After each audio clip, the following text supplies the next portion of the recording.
capítulo 3 da primeira epístola de Paulo a Timóteo.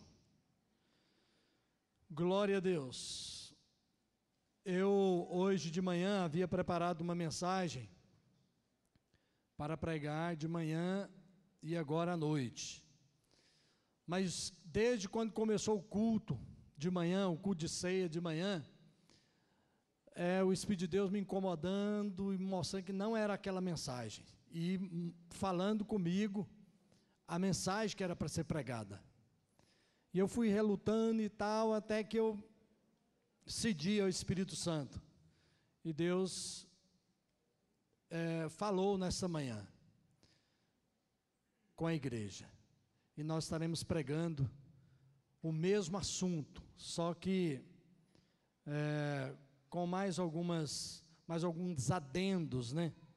Que eu orando hoje à tarde, o Senhor colocou no meu coração. Capítulo 3 de 1 Timóteo, 1 Timóteo 3, versículos 14 e 15. 1 Timóteo 3, 14 e 15. Quantos encontraram, digam amém. Amém. Paulo escreve assim para Timóteo: escrevo-te estas coisas, esperando ir ver-te em breve, para que, se eu tardar, fiques ciente de como se deve proceder na casa de Deus, que é a igreja do Deus vivo, coluna e baluarte da verdade. Digam, a igreja Assembleia de Deus de Vila Góis é a igreja do Deus vivo, coluna e baluarte da verdade. Glória a Deus, bendito seja o nome do Senhor. Meus irmãos, existem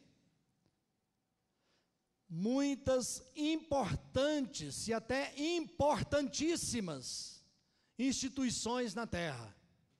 Vou citar umas 2 ou 3. Por exemplo, a ONU, Organização das Nações Unidas, é uma instituição importantíssima para o mundo.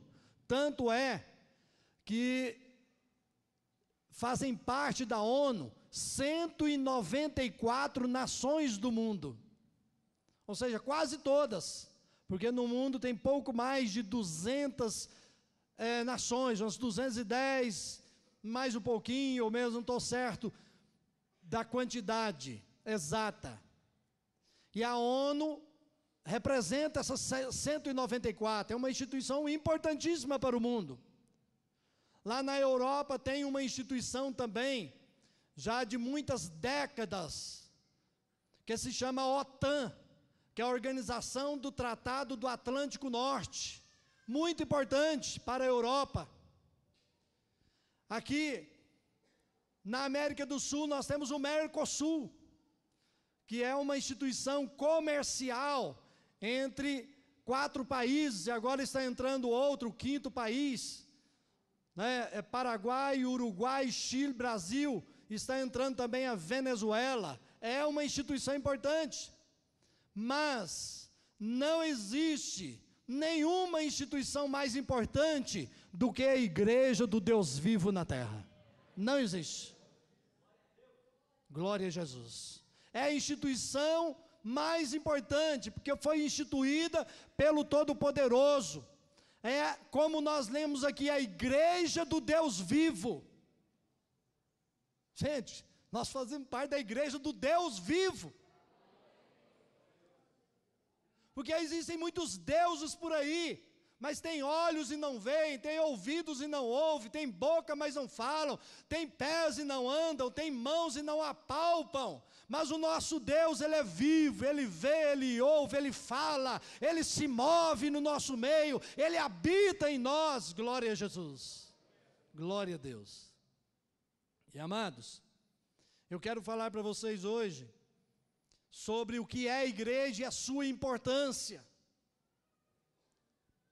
Sabe por quê, queridos? Por muitos motivos. E a gente, como pastor, quando chega no final do ano, a gente sofre um pouco, porque tem muitos irmãos que deixam, muitos não, alguns irmãos, que deixam o pastor triste, e às vezes até ferido. Sabe quando? Quando muitas vezes, aproveitando o final do ano, deixa a igreja para congregar em outra igreja. E pensando que naquela outra igreja não vai haver problemas. Ele não vai ter problemas. Mas muitas vezes ele é o problema. E via de regra, essas pessoas não comunicam para o pastor essa decisão. E em muitos casos nem oram a Deus para saber se é da vontade de Deus, se é da vontade do Senhor, se a decisão está dentro, no centro da vontade de Deus. E aqueles que conversam com o pastor, via de regra também, não falam realmente o que é a razão. Não, pastor, é por causa disso. Não faz, a gente sabe que não está falando a verdade. Aliás, não que esteja mentindo, está deixando de falar a real razão da tomada de decisão. Amados, ninguém gosta de perder. Assim, pastor não gosta de perder ovelha. Às vezes a gente fica triste quando perde uma ovelha por causa de um problema que aquela ovelha teve com outra ovelha. Muitos ficam mudando de igreja. Sabe por quê? Porque não sabem o que é a igreja. E não sabem também o que é ser igreja. Mas antes de falar para vocês sobre o que é igreja, eu quero falar sobre o que não é igreja. Ou o que a igreja não é.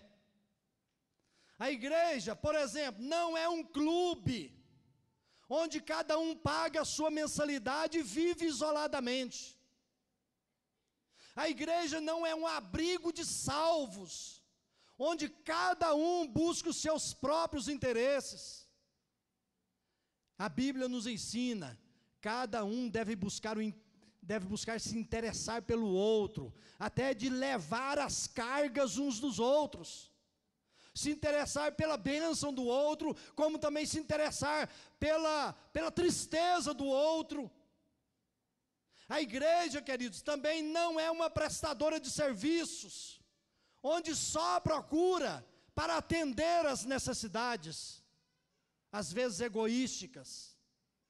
A igreja não é um supermercado, onde eu vou procurar aquilo que eu gosto.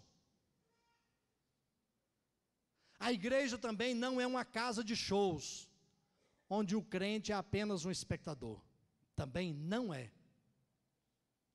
A igreja não é uma sala de obstetrícia, onde o pastor age como médico obstetra, mas os crentes não desempenham o seu ministério. E todos nós somos parte da igreja. E todos nós somos chamados para exercer o ministério que Deus tem nos dado. Se porventura tem alguém aqui nessa noite que não sabe qual é o ministério para o qual você chamou, ou para qual ministério Deus tem te chamado, ore a Deus que Ele fala no seu coração. Porque como eu disse, o nosso Deus, Ele fala, porque Ele é vivo. Glória a Jesus. Mas o que é a igreja? O texto já começa dizendo: ela é coluna e baluarte da verdade. Digam, coluna e baluarte da verdade. O Senhor Jesus Cristo foi questionado por Pilatos, porque falaram por Pilatos, olha, ele diz aí que é o rei dos judeus. Aí Pilatos perguntou para Jesus: você é o rei dos judeus? Ah, você é rei? Não perguntou se era dos judeus. Você é rei? Está em 19 de João. Aí Jesus respondeu assim, olhem para mim por favor. Olha o que Jesus respondeu: eu para isso nasci, e para isso vim ao mundo, a fim de testemunhar da verdade. e os que são da verdade ouvem a minha voz. Então a igreja é coluna e baluarte da verdade, a igreja é filha da verdade, anda na verdade, é santificada na verdade e é embaixadora da verdade. Glória a Jesus. Louvado seja o nome do Senhor. A igreja também é uma família, gente. Em todas as cartas de Paulo às igrejas, ele fala: meus irmãos, meus queridos irmãos. Então a igreja é uma família. Ela é uma família onde temos o mesmo Pai, onde todos nós somos irmãos. A igreja, a Bíblia diz também, Paulo fala, é uma lavoura. 1 Coríntios 3, 6 a 9. Paulo fala da igreja como família, mas fala da igreja também como uma lavoura. O que é uma lavoura? Nesse sentido que Paulo está dizendo, é o campo de semeadura de Deus. Deus semeia em nós, amados. Deus semeia na minha vida, semeia na sua vida. Quantos aqui têm sido semeados por Deus? Diga amém. Glória a Jesus. Agora, amados, uma pessoa decide por uma igreja, quase que sempre, pela acolhida que essa igreja lhe dá. Ninguém consegue ficar numa igreja sem fazer amizades, sem ter alguns amigos. Ninguém consegue. Porque o cristianismo, ele é sobretudo relacionamentos. Teve uma pesquisa realizada nas igrejas, diz que 75% das pessoas que estão na igreja foram trazidas por amigos. Hoje mesmo eu perguntei de manhã para umas pessoas que estavam visitando a igreja, e agora à noite perguntei para outras. Ah, primeira vez que você vem? Perguntei para o Leonardo, primeira vez que você vem? Ele falou, não, já é a terceira vez. Eu falei, quem te trouxe? Foi fulana de tal. Hoje cedo eu perguntei, quem, você veio a convite de quem? A convite de fulano de tal. Porque 75% na pesquisa, as pessoas vêm convidadas por amigos. Por quê? Porque relacionamento. E os relacionamentos promovem o crescimento da igreja. Quantos querem que essa igreja aqui cresça mais? Diga amém. Então, o que é ser igreja? O que é ser igreja? Nós precisamos ser igreja que apoia as pessoas. Muitas vezes nós repelimos pessoas, porque ele é muito custoso, ele é muito problemático, e aquele fulano, eu vi ele bebendo cerveja, ou eu vi ele não sei aonde, num pagode aí, lá não sei aonde, lá na sexta-feira não sei o que, lá naquela do lago. Então não chama não deixa vir na igreja não, nem cumprimenta. Gente, essas pessoas precisam do nosso abraço, precisam de entender o que é ser igreja, precisam de entender que ser igreja é ter comunhão íntima com Jesus, que ser igreja, ser parte do corpo de Cristo, à medida em que nós estamos relacionando com Ele e com a igreja, Ele vai transformando as nossas vidas, Ele vai mudando-nos por dentro, Ele vai transformando o nosso caráter, e nós começamos a partir daí, a ajudar essas pessoas, e elas vão passando a ser a imagem de Jesus, parecidas com Jesus. Todos nós estamos nesse processo. A Bíblia diz que nós somos também um edifício de Deus aqui na terra, mas um edifício inacabado. Ele está trabalhando em mim e em você. Ele está trabalhando naquele que se sente forte, como está trabalhando naquele que está fraco também. E nós, como igreja, a Bíblia, Paulo também diz, nós que somos espirituais, devemos suportar a fraqueza daqueles fracos. Você está entendendo? Diga amém. Precisamos ser igreja de comunhão e ajuda mútua. Precisamos ser uma igreja de perdão e cura. Onde não há perdão, as pessoas adoecem. Vou sair da igreja porque fulano me magoou, e eu vou para a igreja e vejo aquela pessoa ali, eu não consigo nem orar. Então não é motivo para sair, é motivo para ficar e resolver esse problema, é motivo para ficar e perdoar, é motivo para ficar e ser perdoado também. Digam glória a Deus. Precisamos ser uma igreja aberta para os que chegam, sensível aos visitantes. A Bíblia diz em Romanos 15:7, acolhei-vos uns aos outros, como Cristo vos acolheu. Quantos aqui foram acolhidos por Cristo? Diga amém. Foi feita uma pesquisa numa grande empresa americana,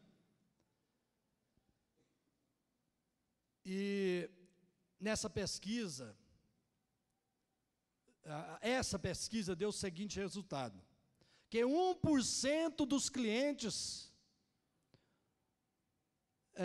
durante certo tempo, não sei se 10 anos, que essa pesquisa foi feita, num período de 10 anos, 1% dos clientes morrem, 3% mudam para outro lugar, 5% encontram um preço melhor, 9% mudam em função de conveniência, 14% mudam de empresa por descontentamento pessoal, 68% em função de mau atendimento. 68% em função de mau atendimento. Então, até as pessoas que entram, eu já falei de uma outra pesquisa que foi feita, os 4 primeiros minutos da pessoa que entra na igreja são fundamentais para ela voltar. Até passa lá pela entrada, recebe lá um bem-vindo dos irmãos, e aí ele vem e se assenta. Se ele se assentar, e quem está ao lado dele não der pelo menos a paz do Senhor, ou bem-vindo, ou um sorriso, talvez ele não vai voltar. Então, quando alguém sentar ao seu lado aí, ou você sentar, e já tem alguém, cumprimente a pessoa. Fala nisso, cumprimente quem está ao seu lado aí. Fala, paz do Senhor.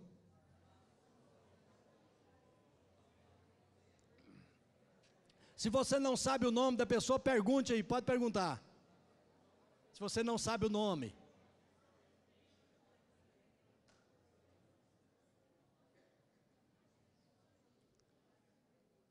Perguntou o nome dela aí, para ela aí, Leonardo? Para Janaína? Se você não sabe, pergunta. Isso é legal, irmãos. Glória a Deus. Olha aqui, eu vou falar bem rapidão para vocês. Os 10 mandamentos do relacionamento humano. Então agora, do relacionamento na igreja. Veja bem. Fale com o visitante. Esteja atento no culto, depois do culto, para acolher o visitante. Segundo, sorria para as pessoas. São necessários 72 músculos do rosto para franzir e fazer uma carranca. Mas só 14 para sorrir. Para franzir e ficar carrancudo, 72 músculos. Para sorrir, só 14. Eu sou uma pessoa muito sorridente. Vocês já perceberam na fotografia? Eu sorrio.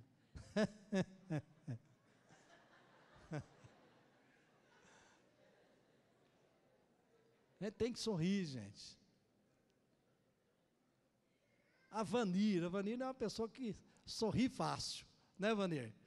Glória a Deus. Gente, mencione o nome das pessoas. Não é, Judson? Judson está nos visitando ali, ó. Já veio aqui outras vezes, né?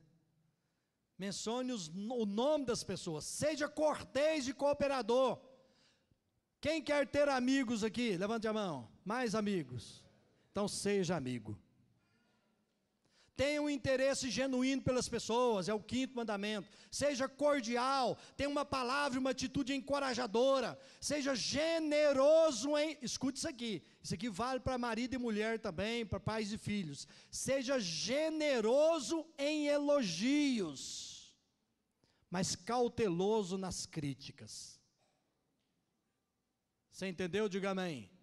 Tenha consideração com o sentimento das pessoas, considere a opinião das outras pessoas, até do seu filho de 8 anos, de 10, adolescente, considere a opinião do seu filho, da sua filha. Diga assim: esteja pronto para ouvir. Diga assim: é melhor ouvir do que falar. Muito bem. Irmãos, precisamos também ser uma igreja com lares abertos. A gente podia fazer depois uma dinâmica aqui na igreja, de cada família convidar outra família para tomar um café, numa noite, ou um chá, na casa de uns que você nunca foi, talvez nem conhece direito, mas de membros aqui da igreja, você convidar. Vamos fazer isso, convide um casal aí, né? O Nélio aqui, dá um sinal aí, Nélio. O Nélio é novo aqui na igreja, com sua esposa Mariluce, né? Moram aqui, pertinho da igreja, à beira do córrego ali, naquele conjunto que tem ali, nos predinhos, né? Depois procure conhecer ali o Nélio. Então, vamos convidar as pessoas. Nós precisamos também ser uma igreja onde os lares, onde os nossos lares são agências de evangelismo. Deus tem nos dado casa, um lar, uma família. Vamos fazer da nossa casa agência de evangelismo. Nós temos os grupos de vida que estão funcionando e nós vamos duplicar o número de grupos de vida a partir de fevereiro, em nome de Jesus. Nós temos funcionado 10, nós vamos passar a funcionar no mínimo 20, nós vamos ter grupo de vida entre os adolescentes, grupo de vida entre os jovens, grupo de vida de homens, grupo de vida de mulheres, mais grupo de vida de casais, enfim, nós vamos fazer dos nossos lares agências de evangelismo, vamos ganhar vidas para Jesus. Mas foi fraco esse amém, gente. Amém? Aí no informativo, nós colocamos aí sobre a importância da igreja, você vai ler na sua casa, mas eu gostaria, para terminar, enfatizar algumas coisas aqui, porque aí tem uma ilustração, que fala de um pregador, que enfiou a mão no bolso, levantou a mão fechada assim, e perguntou: quem pode dizer o que tem aqui na minha mão? Alguém falou: uma moeda. Aí ele disse: não, mais importante que a moeda. Alguém falou lá assim: um anel de diamantes. O outro falou, aí ele falou assim: olha, é muito mais valioso do que um anel de diamantes. Aí um menino lá, um adolescente, falou assim: uma semente. E aí ele falou: acertou, eu tenho aqui uma semente. E ele estava pregando no culto de inauguração de uma igreja. Aí ele disse o seguinte: olha, essa igreja que se inaugura neste dia também é uma semente. Se vocês cuidarem dela com amor, se investirem nela seu tempo, esforço e talentos, se a colocarem como prioridade em suas vidas, ela já irá gerar muitas bênçãos para vocês mesmos, para suas famílias, para os seus amigos e para os seus vizinhos. Meus irmãos, a igreja de Jesus aqui na terra também é a esperança e a solução para este mundo pecador. A igreja é o único meio, a única agência pela qual Deus se manifesta aqui na terra. Deus fala neste mundo é através da igreja. Deus faz milagres neste mundo é através da igreja. Não existe outro meio. É o único meio pelo qual Deus se manifesta neste mundo. E Deus, queridos, Deus tem sido longânimo para com este mundo pecador por causa da igreja que está aqui. Não, mas aplauda o Senhor Jesus.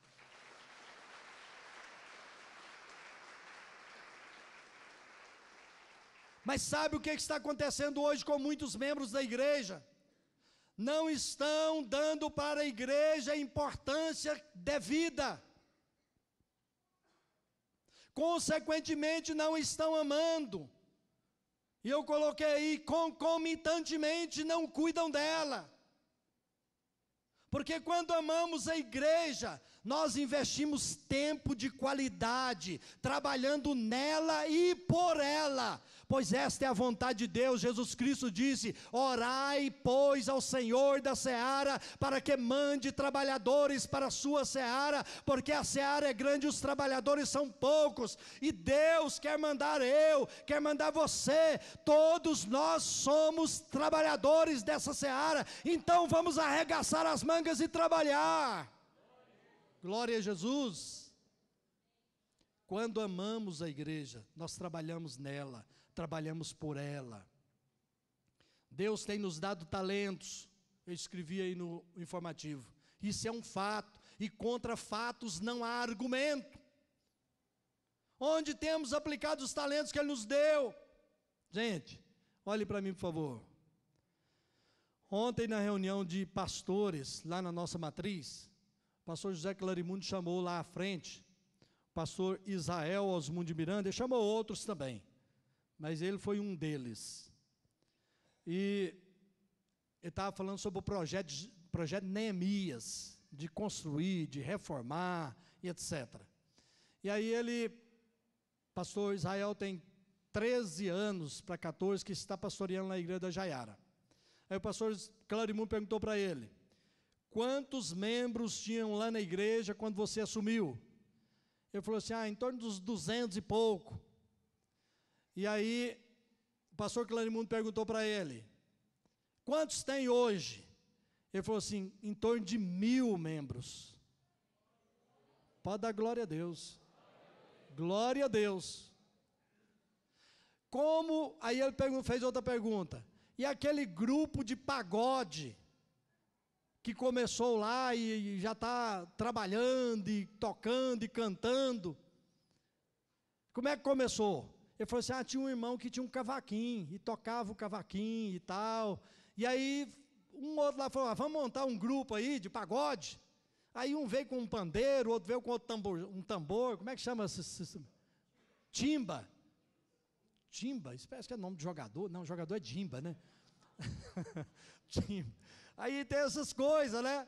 Aí montaram, irmãos. E aí o pastor Clarimundo falou que teve muita gente falando: pagode na igreja, está mundanizando a igreja. Aí o pastor Clarimundo até brincou, viu, Keila? Falando assim: pagode é porque é para Deus, God é Deus. Então pagode é para Deus. Não é claro, o pastor Clarimundo, ele fala o inglês e tudo, ele fez apenas um trocadilho aí, não sei o quê, né? Mas apenas mostrar, é um pagode evangélico. Começaram, estão trabalhando, e lá tem 2 cultos na igreja. Os irmãos do grupo de pagode, a mocidade, e um outro grupo de irmãos participam do primeiro culto.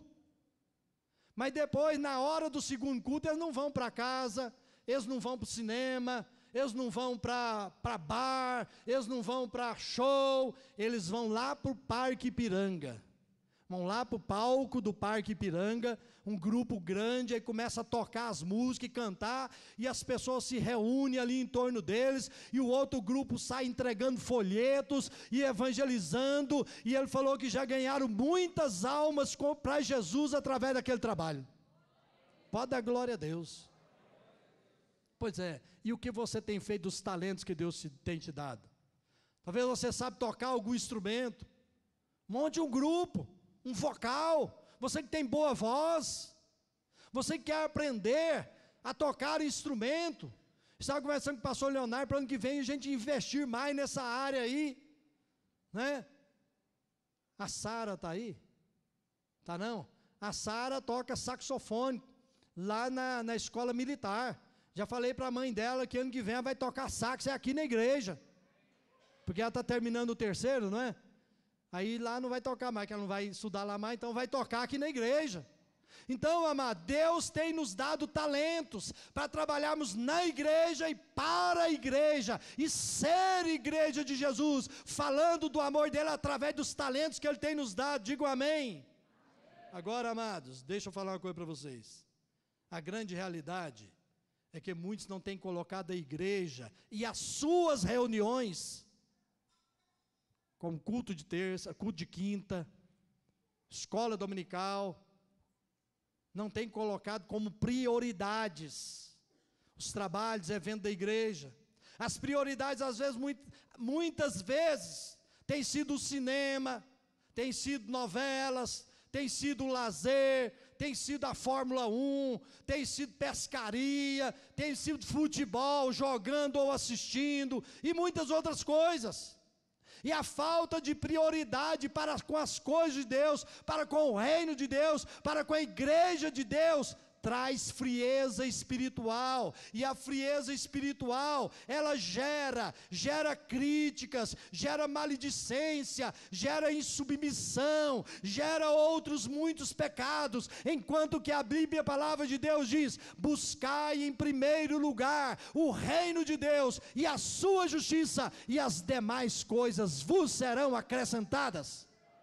Glória a Jesus. Serão acrescentadas muitas bênçãos para vocês mesmos, para as suas famílias, no seu trabalho, na sua empresa, se você der prioridade ao reino de Deus. Põe-se todos de pé em nome de Jesus.